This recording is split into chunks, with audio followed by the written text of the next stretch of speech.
Perkenalkan, nama saya Kartika Sarma Simbulun. Saya dari kelas C reguler 2020.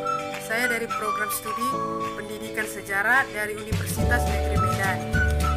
NIM saya 32033210002. Saya di sini membuat video dalam pemenuhan tugas perkembangan peserta didik. Saya juga berterima kasih kepada Ibu dosen, Ibu Maisari Lubis, SPD MPD, yang telah mempercayakan penugasan ini kepada saya. Saya akan membahas tentang teori perkembangan moral. Baik, perkembangan moral yang akan saya bahas pada saat ini adalah yang pertama pengertian perkembangan moral, yang kedua bentuk-bentuk perkembangan moral, yang ketiga hubungan moral dengan tingkah laku, yang keempat ciri-ciri perkembangan moral dan faktor-faktor yang memengaruhi perkembangan moral. Pertama, pengertian perkembangan moral. Perkembangan moral adalah perkembangan yang merupakan suatu perubahan yang terjadi pada fisik dan psikis setiap manusia. Jadi, perubahan fisik dan psikis yang kita tahu bahwa perubahan fisik dari suatu anak-anak beranjak ke dewasa, beranjak ke remaja dan ke dewasa, yang dimana dalam bentuk tubuh, postur tubuh. Sedangkan dalam psikis, yaitu dalam ilmu pengetahuan atau dalam moral atau IQ yang dimiliki oleh setiap orang. Oleh karena itu, jadi saya menarik kesimpulan bahwa perkembangan moral adalah suatu perkembangan moral yang mengalami perubahan dari perilaku menuju suatu perilaku yang sangat baik dan membangun secara langsung dalam bentuk perkomunikasian dengan sesama manusia. Yang kedua, bentuk-bentuk dalam perkembangan moral. Yang pertama adalah pemikiran, yang dimana pemikiran ini merupakan setiap manusia yang memiliki akal budi dan pemikiran yang dimiliki oleh seseorang atau manusia dalam berinteraksi atau berkomunikasi kepada sesama, kepada masyarakat dengan akal budi dan pemikiran yang baik. Yang kedua adalah tindakan, di mana tindakan memberikan kita suatu cara atau perilaku agar kita tidak sesenonoh untuk memberikan hal-hal yang tidak baik kepada seseorang, baik dengan cara bertingkah laku, dalam berkomunikasi dengan baik, dan dalam membantu seseorang apabila ada yang mengalami kesusahan dan kesulitan. Yang ketiga adalah perasaan, di mana perasaan memberikan kita suatu isyarat atau cara dalam diri kita untuk melakukan hal-hal yang baik dan hal-hal yang tidak baik, dan itu merupakan berasal dari diri kita sendiri, yaitu dalam perasaan kita bagaimana kita untuk bisa membantu seseorang dengan cara apapun, baik dengan menolong, baik dengan bergotong royong bersama dengan masyarakat, dengan berkomunikasi. Itu sangat penting dalam bentuk-bentuk dalam perkembangan moral. Yang ketiga adalah hubungan moral dengan tingkah laku, yang dimana hubungan dan tingkah laku ini sangat berkaitan dan sangat berhubungan, yang dimana moral itu merupakan perkembangan yang berkaitan dengan mengkoreksi apa yang kita lakukan sehari-hari dengan merupakan sikap, perilaku kepada seseorang, terlebih kepada yang sekitar kita. Sedangkan dalam berperilaku atau tingkah laku, yaitu cara kita memberikan kepada seseorang itu dalam bentuk secara menolong, dermawan, agar kita tahu bahwa seseorang yang di luar sana yang kurang mampu bisa kita tolong dengan cara memberikan sedekah, dermawan, supaya itu menjadi perkembangan dalam diri kita, supaya tidak terlalu menyombongkan diri, tidak mau berdermawan, tidak mau menolong, itu sangat tidak baik dan dapat melakukan hal-hal yang tidak baik lagi, dan kita harus saling tolong menolong.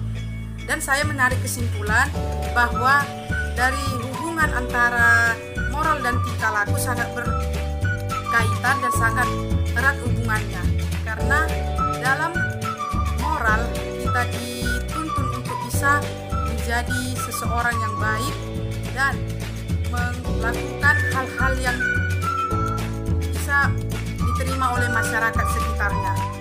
Jadi itu sangat penting, dan perilaku juga dalam berkomunikasi harus dengan baik, dengan cara menyejahterakan kepentingan bersama agar suatu keperluan itu atau suatu kepentingan itu dapat berjalan dengan baik dan sejahtera. Yang keempat adalah ciri-ciri dalam perkembangan moral. Yang pertama, bahwa dalam perkembangan moral itu memiliki jenjang-jenjangnya, yaitu yang pertama pada perkembangan moral anak usia 0 sampai 2 tahun atau yang disebut sebagai anak kanak-kanak, yang dimana dalam tingkah laku ini seorang anak masih butuh dorongan atau bantuan dari kedua orang tuanya, karena mereka belum dapat mengetahui atau belum mengerti apa itu akan kepentingan, akan kesadaran dalam bermasyarakat. Jadi butuh dorongan dari orang tua dan sangat menerima bantuan dari orang lain. Yang kedua, perkembangan anak dari umur 2 tahun sampai umur 10 tahun, yaitu menanjak masa anak-anak atau masih dalam anak-anak remaja, yang dimana di sini mereka sudah mengetahui akan jenjang-jenjangnya, akan tetapi masih juga perlu dari dorongan orang tua, akan tetapi mereka juga sudah bisa meraih dengan sendirinya, tapi ada juga dari bantuan orang tua. Yang ketiga yaitu perkembangan anak mulai dari umur 10 tahun sampai 15 tahun, yang dimana ini merupakan masa kanak-kanak atau perkembangan anak-anak remaja, yang dimana mereka sudah mengerti, sudah paham akan hal-hal yang baik dan sudah melakukan cara-cara yang baik. Yang keempat yaitu perkembangan anak mulai dari umur 15 tahun sampai 25 tahun, yaitu yang menuju ke dewasa, bahwa yang dewasa itu sudah baik memilih dan bisa mengetahui apa yang baik dan apa yang buruknya. Jadi perkembangan moral ini dijenjangkan dari anak-anak, remaja sampai ke dewasa, dan itu yang membuat mereka menjadi mengerti akan perkembangan moral tersebut. Yang kelima adalah faktor-faktor yang mengaruhi perkembangan moral. Yang pertama adalah kurangnya perhatian dan pendidikan yang ada pada saat ini oleh keluarga dan sekolah, yang dimana orang tua itu merupakan suatu pokok utama dalam mendidik dan merawat seorang anak untuk menjadi anak yang lebih baik, menjadi anak yang turut untuk bisa menyejahterakannya masyarakat. Seorang anak ini menyejahterakan masyarakat atau menyesuaikan dirinya di lingkungan sekitarnya agar tidak merasa tersaingi atau terhindarnya dia dalam lingkungan tersebut. Yang kedua, karena faktor lingkungan dan yang tidak baik, yang dimana dalam pengaruh lingkungan ini sangat ketat untuk bisa melakukan penyesuaian diri dalam perkembangan moral, yang dimana dalam lingkungan ini kita bisa terikut-ikut dan terbawa-bawa oleh hal-hal yang buruk, supaya kita tidak baik dalam bertingkah laku, dalam berkomunikasi dengan yang baik. Itulah salah satu faktor dari lingkungan. terbawa-bawa dalam hal-hal yang tidak baik. Yang ketiga, bisa juga akibat tekanan dan pikiran yang dialami seorang anak, yang dimana yang tekanan ini jika kedua orang tuanya atau keluarganya mengalami yang namanya dalam perceraian atau pertengkaran, yang membuat si anak ini menjadi tertekan dan membuat anak ini tidak merasa selalu tertekan akibat orang tuanya selalu mengalami yang namanya pertengkaran yang seperti yang di dalam broken home. Itulah yang membuat anak ini menjadi tertekan batin dan menjadi perkembangan moralnya pun menjadi tidak baik, membuat dia menjadi tertekan dan bila bertemu dengan yang lain menjadi rasanya minder. Itulah salah satu yang membuat perkembangan atau dari faktor-faktor yang mempengaruhi perkembangan moral.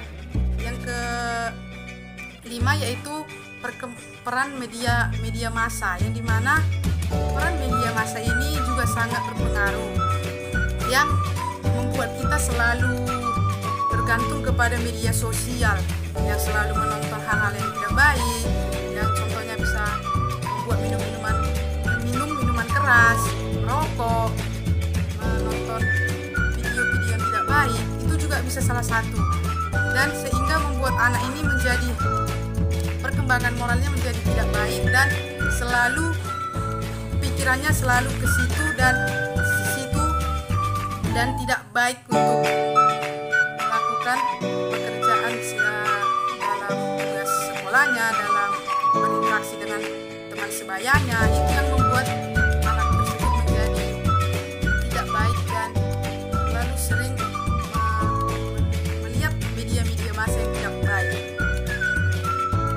Oleh karena itu, saya akan menarik kesimpulan bahwa perkembangan moral tersebut merupakan perubahan seseorang dari hal yang baik menjadi hal yang lebih baik lagi, dan perubahan dalam pemikiran, dalam perilaku, dan komunikasi dalam diri seseorang.